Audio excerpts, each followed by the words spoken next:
কি হলো? কিছু না, ওর কাছে বেনুর ক্রেডিট কার্ড রয়েছে, তাই একটু দরকার ছিল। তোমার টাকা চাই? না না, টাকা চাই না। তোমার যদি কিছু প্রয়োজন পড়ে আমায় বলো।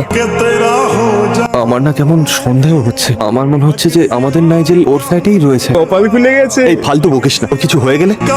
এই চন্দ্রার উপর আমার না সন্দেহ হচ্ছে। ওর ফ্ল্যাটে অনেকেই যাওয়া আসা করে। এই ধর যেমন কুমার, ও তো ছোটখাটো ক্রিমিনাল। গাঁজা ড্রাগসই তো সাপ্লাই করে ও। এটা কোথাকার ক্রাইম ভাই? এরা সবাই আবার অর্গান মাফিয়া নয় তো? মুখ দেখে কিন্তু কাউকে চেনা যায় না। আমরা তো এটাও জানি না যে ও কে, কোথায় থাকে আর কি করে।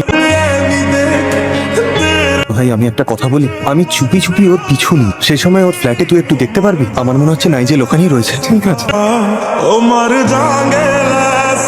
ভাই, ধন্যবাদ স্যার, ড্রপ করার জন্য থ্যাঙ্কস। আরে বেনু, তুই কোথায় ছিলি? আর বলিস না, কালকে আমি আর চন্দ্রা ওয়াকে গেছিলাম। জানিস ও কি বললো? ওয়াক ছাড়ো, ফ্ল্যাটে চলো। তোকে ভেতরে ঢুকতে দেয়নি তাই না?